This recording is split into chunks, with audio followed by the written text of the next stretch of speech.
Bronze and Modern Gods, another week, another Monday, another show. Richard, hi. Hi, John. How are you doing? I am doing okay. I'd say 90%. I'm allowed to start running now when I do Oh, cardio. I have great. not yet. I'm afraid to. I don't want to burst anything, but we'll see. Hey, some cool things happening on our socials. If you haven't been paying attention, follow us at Bronze and Modern Gods on Instagram. Been showing off a bit of the collection, even more show and tell than you get here. And a live sale, Richard. I had a little live sale this past Yes. week, just blowing stuff out. A lot of you came and hung out. I appreciate that. But we're hanging out here today with our underrated books of the week. We've got the old fart rule where we go all the way back to 1984. Got it right this time. Viewer mail, lots of questions this week. And of course, our hot book of the week. Richard, did you start watching X-Men 97 yet? I have not. No, it was a busy week. I did. I Uh, watched the first two. oh, well, good. Well, our hot book this week is X-Men number 25 from 1993. You picked this one, and I assume it has something to do with the X-Men 97 series. No spoilers, but this is the issue where Magneto famously ripped the adamantium from Wolverine's skeleton. Big reveal at the time that the claws underneath were made of bone. They were not adamantium claws. They were just bone covered with adamantium. Shocker. Uh, it's weird to say no spoilers, but you can probably guess why this is a hot book if you're watching X-Men 97. And if you're not, well, guess what? It, well, watch it and you'll see why people want this book.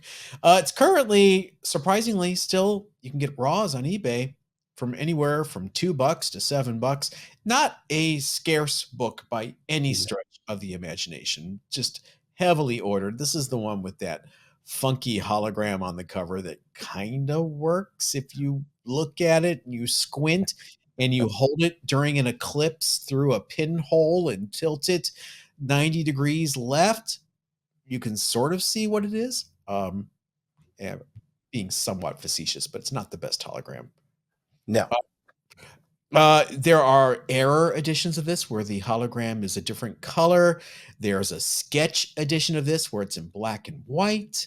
There's Wow. a gold logo edition of this, a retailer incentive from back in the day in 1993. 9.8s of the gold are topping $500 right now on eBay. The sketch variant, and for some reason, seems to be the tougher of the two, I think, because there are no slab sales showing on eBay. Um, just one, I think, for a 9.0 that sold. Some raws of the sketch variant, though, are grabbing about $150 raw. Of Wow. course, there's a newsstand variant of this as well. So you've got basically a buffet of X-Men 25s to choose from. Yeah, and that hologram is glued onto the cover. It's pretty sketch. Yep. Luckily, the cover is a little stiffer cardboard. It's not as bad as the Eclipso. I think it's called The Enemy Within, which had, Mhm. a plastic purple gem glued to the regular stock cover. Has anybody ever tried to slab that book? I wonder what would happen. That's a good question. Anybody ever tried to press that book? Oh my God, could you imagine? So this is happening. Don't forget about Wolverine 75. That was same month of the follow-up to this story. And it also has a hologram cover. I think that one is probably getting a little bit of attention as well. Speaking of submitting things to CGC, a little teaser for viewer mail coming up. We have a follow-up on CGC submissions, a couple of them that Mhm. we posed questions for last week. So stick around for that. But first, I want to remind you to support the show. Help Richard and I help you get comic book coverage from around this great nation, nay, the world. I, Wow. I say that because I went to London and did some stuff. Become a member here on YouTube. Yeah, at a cost of $2.99 a month. You can help us and you get to enjoy things like exclusive live member only streams like we did last Thursday. It was a long one. It got Yeah. a little rock. Extra show and tell episodes for members only on Wednesdays. Shout outs in future videos. More new members, Richard. Look at this list grow and grow Excellent. Thank and you. grow. Comic-Con Revolution next week. I'll have some coverage of that. Richard and I will be at Neo Comic-Con in August. You want to help us? Hit that join button as I clear my throat. It is right next to the subscribe button here on YouTube. If you're on the podcast, head over to YouTube and just visit one of the videos and hit join. And we would appreciate that. Guess what it's time for, Richard? I have no idea. What time is it? Do Time for do the gesture. Do the spell to get us to the show and tell screen. Everybody, please be patient with Richard. It's his first time co-hosting the show. I'm sorry. I don't he's trying to prompt me and I have no idea what he wants me to do. He says, Richard, guess what? Guess what it's time for, Richard? it's time for show and tell. No. I just want to screw with you even more. You want to start? Why don't you I'll start this? start. I'll Yeah. start. Here's an artist that has a lot of followers. This is a cover. This is Spider-Geddon Zero. Me personally, I hate the zeros. You have to be out of bounds of the numbering system. You're doing something wrong. Anyways, as John Tyler Christopher doing one of his negative space covers. You see, for the people who are listening, it's Spider-Man upside down in his red and blue suit and against a blue background, and all the blue blends in with the background. It's an interesting effect. John Tyler Christopher has beat this horse quite to death. There are a number of variants of, number of Vicious. covers. But you know what? They sell, and they're very popular. So people enjoy this style. This one, as a 9.8 goes for around $150. So it's a nice book to have. I forgot when I bought this. I bought this back right after the first Spider-Man movie, I think. I've had it for a long time. I don't collect I don't purposely collect John Tyler Christopher covers, but I know people do. And here's an earlier example of his style. Do you have his Wolverine cover? The yellow Wolverine I cover? do not. I remember all of the craziness that went around when that cover came out. Um, like I said, I'm kind of ambivalent to the style. It's something that that first one was really cool. Oh, that second one is really cool.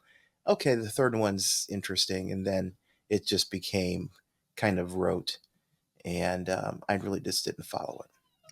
What are we looking at numbers here? Are there more John Tyler Christopher negative space variant covers, or has the Sex Pistols Nevermind the Bullocks been re-released more times? I don't know, John. That's a good question. Those are two very different things. I have a theme. I love a theme for show and tell. My Mhm. theme, I have a triple theme, okay? Oh, triple theme. Theme. They're not all three this theme, but they all fall under one of the three at least, maybe two. DC Implosion books that were affected by the DC implosion. Okay. Bronze Age, short-lived Bronze Age DC titles. Okay. DC Bronze Age Steve Ditko titles. Okay. Okay. So my first book is a short-lived Bronze Age DC title and a victim of the DC implosion. And it's not a Steve Ditko. It is Star Hunters #1. Yeah. Okay. One of these books that as a kid, I never saw this on the newsstand. I don't know what was going on in Northeast Ohio, if DC just had crappy distribution. They were having trouble. This came out, swear to God, had nothing to do with Star Wars, even though it came out in 1977. Nothing to do with it. I don't know what you're accusing us of. This is Dave Michelini and Rich Buckler. Famously, that duo would be very end acrimoniously, as Rich Buckler would swipe the design for a starship from another source, and Michelini found out and said, "I quit. I'm not working with this guy anymore," and Oh, wow. hopped over to Marvel after that. He was so upset. Star Hunters, I've got a full run, high grade. I've tried reading it. I've tried a few times. I should Okay. try again. How many issues in the run?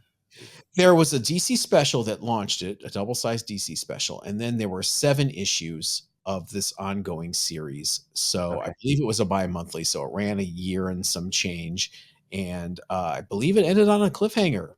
Just was canceled, swept up, in the blizzard of '78 when distribution got really bad, sales were awful. This was one of the lower selling titles that got the chop. I Star I Hunter. remember the Blizzard of '78. That was pretty brutal. That Pretty affected comics, big time because books never made it onto shelves. They sat on distributors' trucks or in warehouses and got sent back. Mhm. So, man, brutal. It was great though because we didn't have to go to school for like a I week. know, I know. They had mountains of snow. It was crazy. And the post office still brought my copies of Captain Marvel and Howard the Duck to the house because in rain, sleet, or snow. Sorry, Richard. Go ahead. Okay, this is an odd one. This is a Marvel team up 137. You got Aunt May and Franklin Richards versus Galactus. Golden oldie. Golden old. That You was got Aunt May as the Herald of Galactus. Franklin Richards, and they're facing off against Galactus. It seems to be a non-event. I, why isn't that book worth $1,000 in 9.8? I don't know. I don't know. It's an interesting. Even the corner box is different. It's got some word bubble. He's saying, "What's going on here? This is supposed to be my comic." Uh, That did was you? assistant editors month, where the conceit was okay, all the Marvel editors are in San Diego at Comic Con. So we put the assistant editors in charge for 1 month, and all the books had wacky stuff going on. And this is the Marvel team up one. Mhm. Yeah, this is a great cover, great story. In terms of the characters involved, I haven't read this actual story, so I will plead ignorance to that. I just thought this was in from my original collection. Um, it's in great shape. I think it's probably a 9.4. Um, Okay. yeah, it's in really great shape. I don't I plan on getting it slab, but it's high grade. Aunt May's kind of got a rockin' bod there for She someone does. She does. in her 90s, I guess. I don't know. Oh, please don't say that. They drew her like she was in her like she was 112, and she couldn't be, because I guess it was back when, in the old days when you were 50 and you looked 90. Um, we age better now, I think, right? Yeah, we do. We I'm do. fishing. I'm fishing. All right. Short-lived DC Bronze Age. Okay. Steve Ditko, Okay. not a victim of the DC implosion, a few years before that. And that is Stalker, #1. Oh, not familiar with this one at all. Steve Ditko and Wally Wood. Wally Wood inks a beautiful book written by former podcast guest Paul Levitz. Nice. And just beautiful. Only lasted 4 issues. This is when Carmine Infantino, the publisher of DC, just had a real quick trigger finger. If something came back, in issue 2 didn't sell well, it was like, kill it, done. Man Bat ran for 2 issues and he canceled it. Stalker made it to 4 issues. Beautiful art. Just probably cut down a little before its time, unless it just sold really poorly. This cover drives me nuts, as beautiful as it is. All right, look at the shadow of the Okay. person Stalker is facing. Now Hmm. look at the 2 hands holding the knives. The thumbs are backwards.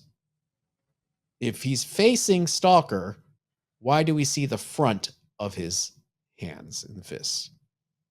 That's You a good question. should be seeing it the other way around. See, not like that You should send a letter into to the editor. one. dear, Oh.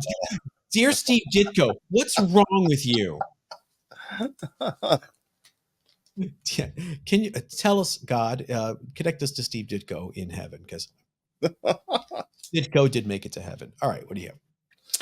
Okay, this is a weird one. I just pulled this book out because I'm curious. This is a recent book. Okay. Congratulations, Handle with Care. It's a Spider-Man title. It's got a little word above it. You hold in your hands a genuine Marvel Comics no cover. Um, Remove this and shelve the Marvel masterpiece inside. So it's got this white cover that is over the whole comic. And if I pull it out, you see that this is not attached. This is actually just included. And inside you get Nonstop Spider-Man #1 with a die cut. I mean, they really went to town on this one, in terms of I see why they did this, because this die cut cover would not have survived on a shelf. It's just, in my opinion, pretty fragile. But it's a good looking book. It's interesting that they would do that. The reminds me of Wolverine 50 with the die cut. Yeah. Hmm. But they would spend all this money to do the outer cover, to do the die cut for a book, Nonstop Spider-Man, that ran 5 issues. Did Yeah. that, again, this is me looking at margins and P&L statements going, why it's going to sell what it sells. It's Spider-Man. Why would you do this and waste the money? And You get the reference for the no cover, right? You know what that is. no. Marvel used to give out what they called no prizes, and you would find a mistake in a Marvel book and then explain why it wasn't a mistake. And they would send you what they called a no prize. And it was an envelope that looked like that, a white envelope. And it said, congratulations, you are the winner of a no prize. And there was nothing inside. Of course. Hence, no prize. So that's a riff on the old no prize from the 70s. This is interesting too, in that it's got notches cut out for the staples. Wow. What would they And think? somebody really thought this through. And notice the spine is designed to not put pressure on the actual comic spine. For Nonstop Spider-Man #1? Exactly. Okay. Okay. Number 3 in my themes. This is a threefer. Okay. Short-lived DC Bronze Age title. Victim of the DC implosion. Steve Ditko. Okay. Shade the Changing Man. Oh, okay. Number 3. I liked it because just the strangeness of this title. Mhm. It takes several reads to really sink in and understand who the characters are, what's going on. It moved at a lightning speed, which was really good because it was a bi-monthly book. So you didn't have a lot of time to screw around. The Cloak, who is the villain here, reminds me of the Ghost from Captain Atom, which Ditko also did, and just a really funky, strange book. Reading old comic readers and comics journal fanzines at the time, this was a well-regarded book that was doing really well in the fan press. People were like, "Wow, Ditko is back. This is an interesting read." If this had come a few years later when the direct market was around, I bet Mhm. you it would have gone past issue 8. Wow. See, I just couldn't get into Shades of Changing Man. This was As a not my title. I never saw it. Again, never saw it on the stands. My cousin had issue 3, I believe, or no, issue 4. Mhm. And I read his and I was fascinated with it. I was like, can I borrow this? And he let me borrow it. And I would just pour over it. I didn't know really what was going on. I just knew it was a strange, quirky title. And it just really caught my fancy as a kid. And now I have a full run and I've read it a few times. They've reprinted it in a hardback omnibus. So it's nice. Yeah. Awesome. What could have been. That was an edit you just saw because both Richard and I have old man gummy throat today. Yeah, uh, we were You know, talking we were talking about, 1978, the winter of 1978, and, going back in time that far. But what if we didn't go back to 78? We went a little bit closer to today's date. Let's say 1984. that would be time for the old fart rule, but it's time for viewer mail instead. Oh shit, I'm sorry. I appreciate the effort. No, I do. I'm sorry. You should you should I have done the show before. You know that? we're both out of it today. It's okay. I'd rather have us do a show and show that we're human than miss a show. Viewer mail. You've got mail. Yes, here we are. My first piece of viewer mail comes from our email at bronzeandmoderngods@gmail.com from Jake Garris. John and Richard, good day to you. Good day to you, Good sir. day. This is my third time writing in. Thank you so much for reading my first two emails on your show. You got the hat trick here, Jake. I rejoined the hobby a few years ago after nearly a 20-year hiatus, and it's been a wild ride so far. I was astounded to learn about Free Comic Book Day when visiting one of my LCSs. However, being highly introverted and generally busy, the first Saturday of May each year thus far, I avoided the shenanigans until this year. This year, my wife and I joined some friends who've been attending for years to visit Flying Colors Comics and other cool stuff in Concord, California, for what ended up being a fantastic first free comic book day experience. We Awesome. we waited in the rain for about an hour and a half and watched the line behind us grow exponentially until it reached out into the strip mall parking lot. Every person there was genuinely excited, as we were, despite the inclement weather. There were cosplayers walking the line, hyping everyone up, and even the town mayor was making his rounds.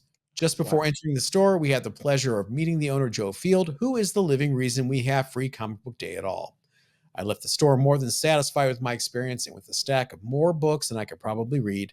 And thanks to your inspiration, one of those books was a copy of the Rocketeer official movie adaptation with an amazing Dave Stevens cover. We love your Wow. show. Thank you for doing what you do. Keep it up. Respectfully, Jake Garris. Jake, thank you. Yeah, Flying Colors Comics. I've been there a few years ago. He's unfortunately he lost his lease. He has to move. Uh, Um, but he's going to survive and move to a new location. But he is the one that had the idea for Free Comic Book Day and got the publishers to really come in and say, hey, support this. So glad he gets to survive and move on. Hopefully, gets a nice, long, big, juicy lease in his new place that makes him more money. Thank you, Jake, for writing in. Glad you had a good time. okay, my first piece of viewer mail is from Ed W 1414 from the Bronson Modern Gods email. And this is really directed to you, John. I know you rag on Don Heck and would still love to own a page from him. I was lucky to have met him, and he was a wonderful and talented man. Look at him, look at his Wonder Man run, and you will see how good of an artist he is. Signed, Ed. Wonder Woman. Did I say Wonder Man? Yeah, but I'd like to see a Wonder Man run by Don Heck. Wonder Woman. Yeah, yeah. It's all in good natured. It's all good natured fun. Um, like you mentioned, both of us would love to have a Don Heck piece of original art. That would be fabulous. We have our own personal tastes and our preferences, and they kind of come out as in this show.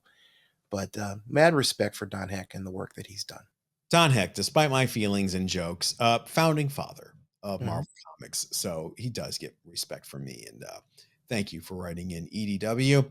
My next piece of viewer mail comes also from our email at bronzeandmoderngods at gmail.com from Simply Jim. Hi, John and Richard. Regarding John's copy of Our Fighting Forces number 123, you will find it fun and interesting to see that issue's cover as displayed in Showcase Presents The Losers Volume 1 from 2012. The intended original name of the group is revealed on there as the Born Losers. Obviously, a change came before going into print in 1970, but apparently DC had on hand unchanged film or an unaltered stat for the cover when they put together the showcase volume. I intended to submit this info to the GCD eventually, but here's your chance to break the story. Sorry, I can't provide a photo. My 5 dozen or so showcase books are temporarily stowed away. I can't get enough of that bronze DC, even when DC unbelievably touched up a Kubert cover signature as Rubert in one of the back volumes. Best Jim. Jim, your A100-ND, is that a production code from DC from original art? Let me know, because I think that's what that's a reference to. Yes, Born Losers. I can see why they changed the name. There was a very popular comic strip in the newspapers that time called The Born Loser. Remember that Richard used to run in the Chronicle Telegram, The Born Loser? No, I don't. But I know your memory. I trust Right. it. Here is right here the cover to their first appearance in GI Combat 138, where they say right there on the cover, Mhm. featuring the Born Losers. Here's the haunted tank story you asked for, featuring the Born Losers. And they even say in the word balloon, we're all born losers. Oh, aw, don't say that about yourselves. Have some self esteem, losers. Uh, I wish I had that showcase volume, Jim. I don't have it. That's one I missed. I missed that one and the Warlord showcase volume, which I really wanted, and I never got around to getting it. So thank you for writing in. Excellent. Richard, what's your next piece of viewer mail? My next piece is from friend of the show, Ariel Estandarte. He sent us an email. It said, John and Richard, I submitted my giant size X-Men #1 to CGC at C2E2 a few weeks ago, and it came back already. Hmm. Well, look at the pics. And he sent a number of pics here. John's going to throw a couple of them on the screen. There's some sort of marking slash scuff marks. Now I have to send my complaints in and hope they will correct this problem. I rarely send books in, and now this is the second time I have to deal with something like this. Have you heard of these types of scuff marks happening a lot? Or is it just my stuff, Ariel? I'm not familiar. I've sent in not as many books as John has, but I sent in a significant number of books. I have not had anything come back like this. It looks like a handling error. Um, the problem is unless you have photographic evidence that the books weren't in that condition when you sent them in, it may be difficult for you to get a satisfactory response out of CGC. What do you think, John? Have you looked closely at all your slabs? I can't believe you haven't gotten any scuff marks on anything No, you've submitted. I have scuff marks all over the place. I think really. Ariel, I think they hate you and I. think they see our name and they're like, "Oh, these guys." And they just bash, bash, bash. I think it comes from stacking them on top of each other before they bag them. I've got plenty with scuff marks. I don't think they let you return them for scuff marks. I don't think that falls under mechanical error. I But do they grade them, with as with that scuff mark in consideration? No, the scuff mark's not on the book. It's on the slab itself. Oh, on the slab. Okay, I totally misunderstood then. I'm looking at these pictures thinking the scuff marks were on the book itself. If it's on the slab, oh boy.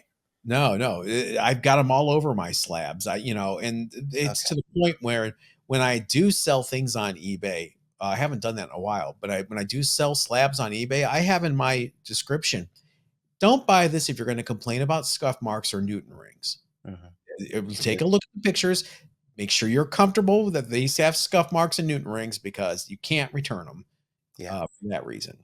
Now, I have had some books come back with scuff marks, and yeah, I think you're right. I think it has to do with the way they're stacked, um, or they put them in the world's cheapest. But you get these multi-thousand-dollar books, and they put them in these cheap plastic bags. Mm. And I'm wondering if somehow in the process of doing that, these cases get scuffed. It's deplorable. It's something, but I said we're gonna try to stay away from ragging on CGC as much in the last few weeks. So let me go on to my next piece of viewer mail. Oh, it comes to us from our bronze and modern gods at gmail.com from Steve E, who's complaining about CGC. It's a follow up to his question, I believe, last week about submitting UK weeklies to CGC. How do they notate giveaways if they're not included or if they're taped to the cover? And I said to Steve, please follow up. Let us know what happens to your submission because my Doctor Who weekly, which has decals taped to the cover, they sent it back with a note saying there's tape on the cover. Hmm. No, no, duh, guys. So Steve writes, hi, John and Richard. Got an update for you on my Marvel UK Real Ghostbusters #1. It came back from CGC with a 9.0, with the greater notes being spine stress lines and, yes, tape on the bottom left of the cover. They indeed dinged me for the tape that the book was originally released with. I guess I'll just have to keep my eyes open for that white whale of a tapeless cover, if it even exists at all. Attached are some pics of the graded book, a screenshot of the grader's notes, and my small 9.8 list Ghostbusters collection. Thanks for the shout out on the show, Steve B. Thanks, Steve. Thanks for following up. At least you have the top census in this book, according to the screen grab here. Oh, that's excellent. And look, it doesn't have the Ghostbusters badge. It did not get a green label. It just simply was noted on the in the comment section on the label. They went and graded with the badge. So Right.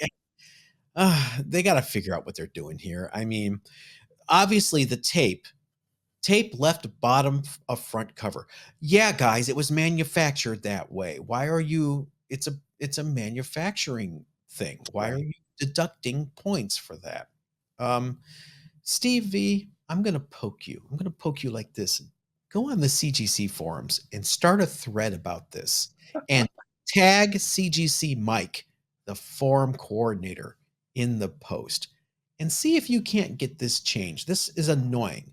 And if you do that thread, you email me and then I'll jump in with my Doctor Who weekly and I'll pile on with you because this is just goofy. Yeah, there's a whole list of UK covers, books that are would be affected by that change. Richard, your last piece of viewer mail. My last piece of viewer mail is from Brian Staten, 9405. And he says, "Hello, love your show." Thank you, Brian. Hi, Brian. I have had two returns until we're talking about mechanical errors that need to be returned to CGC. I have had two returns, and each time I added a new order with the returns with no problems. So what he's doing is he has a return that he needs to send back to CGC. So he packs it up. CGC sends him a shipping label, but he also slipped in an order. You print up a new order form, you include the books in that same packaging. You're basically, writing free off of CGC's dime to get that order down there. And apparently, according to him, that works with no problem. So the next time I have a mechanical error, I'm going to save myself the shipping cost of submitting books by including them in the return from that mechanical error. There will be a next time. Just And so you, of course they will be. Of course there will. for me, will there be a next time? I don't know. Maybe we'll see. There'll be That's some ominous. new. Thanks, Brian. And Brian was one of several people to write in to let us know that yeah, this is a little loophole you could definitely take advantage of. All right, Richard, the magic of editing. I'm going to take your segue and I'm going to put it right here, right now, from earlier. We were talking about, 1978, the winter of 1978, and, going back in time that far. But what if we didn't go back to 78? We went a little bit closer to today's date. Let's say 1984. Wasn't that cool? Oh, fart rule. That was cool. Old fart rule this week. We're going back to 1984, 40 years ago, for DC Comics Presents number 69. This is a pretty cool issue that was written by Black Hawk writer Mark Evanier. Yes, I said Black Hawk. Superman travels back in time and joins forces with the Black Hawks to save Albert Einstein from the Nazis and discover a secret in Perry White's past along the way. If you want Superman with Black Hawk, it's going to run you about $4 to $6 raw on eBay, which is a bargain for Black Hawk, if you ask me. It is not essential if you're building a Black Hawk run, but it does feel authentic to the Black Hawks because Evanier wrote it. And while his Black Hawks don't necessarily jibe with the heroes of the DCU, it works here. I'm done now. Are you done? You sure? I'm done. Sorry, everybody. Who did that cover art? Irv Novick, who also Okay. drew the interiors. Really cool. I like this story. I remember reading this. It was contemporaneous with the Black Hawk run that was happening at the same time. Nice little way to try juice sales on the title, and just a really good story that it didn't really they didn't make any reference to the Justice Society of America in the Black Hawk book. No superheroes, but here it kind of worked. It was very tangential, the relationship between Mhm. Superman, and also it's the Earth 1 Superman. He travels back in time. It's not the Earth 2 Superman. Oh, So apparently this version of Black Hawk were on Earth 1 in the past. I love how the one guy is throwing a grenade in the same direction Superman's flying, basically next to his shoulder. Me, that's It's like tickling him with a feather. It's gonna be yeah, I know, but still, it seems to be strange. Uh, hey. Oh, sorry. Go ahead. no, it's Oh, just all right. Then I'll continue my transition to the underrated books of the week. It's a mess this week. Sorry, it everybody. What do you sure got? is. What do you have here? My pick this week is Fantastic Four number 54. Not the number 54 you may be thinking about, but from the third series in 2002. It's the first appearance of Reed Richards and Susan Richards' child, Valeria Richards. Now this poor kid, she was conceived in the negative zone, Hey, was throwing off all kinds of radioactive emissions, threatening to kill her mother and herself. So her brother, of course, somehow sends her to another dimension. She's she ends up doing the same thing, and finally, Reed Richard turns, or Doctor Doom is actually it wasn't Reed Richard who reached out to him. It was the Submariner, and Doctor Doom uses magic and science to actually save the child, and because of this, Doom was rewarded with being able to name the child, and he named her Valeria, which is the name of his long lost first love. Those of you who have read Marvel Superheroes number 20, double thumbs up. You will recognize that little story. Doom didn't do it out of the goodness of his heart. Doom is a bad guy, ultimately. He actually made through the process made Valeria his familiar and did all kinds of nefarious things through that relationship. Reed, of course, managed to fix that. Uh, the FF is coming to the MCU. It's coming to the MCU here very shortly, and we may see the appearance of Franklin for sure. Franklin's a really strong character, and I would really love to see him in there. And Valeria too. Valeria is also a super smart, superhuman, and the fact that you can pick up these first appearances still for a reasonable amount of money. I mean, I saw them on eBay right now, $25 for this book for as an average price. And there are none graded. There was the only thing I saw on GPA was 196 that was sold in 2022 for $22. So it's definitely something that's a sleeper. And as a first appearance, I think it's throw a couple bucks at it and see what happens. you're being loosey goosey with first appearance here. Um, Yeah, well, it's not when she was conceived. It's a tough one because it's a very convoluted origin that she has. First appearance as an adult is in Fantastic Four 15 from this Mhm. run. So this is the first appearance of baby Valeria Richards, right? Right, right. Okay. I see what you're saying. I was very good. I let you go the whole way without saying anything about 100-page monster. It is a 100-page monster. I'm not going to make any more references to Blackhawk. I'm just going to move on to my underrated book of the week. Dark Horse presents number 137. Have you ever seen this before? No, it's nice, and it's a swastika cover, which is rare, harder and harder to come by as you get closer to modern times. I stumbled across this week. This is one, when I pick my underrated books, usually it's like, hey, this is a good run. You should read this. Mhm. This is a book that's kind of under the radar that I like. This one I have no affection for. I just thought, oh, this is something to look out for when you're digging through crates. Mhm. This is from 1998, late in the Dark Horse Presents run. It's Dark Horse Presents 137. You got Predator on the cover. You've Mhm. got swastika. Predator versus Nazis. I mean, count me in. I mean, how can you resist this? The pre-orders for this book in 1998 from Diamond were only 5,470 copies Oh out boy. there.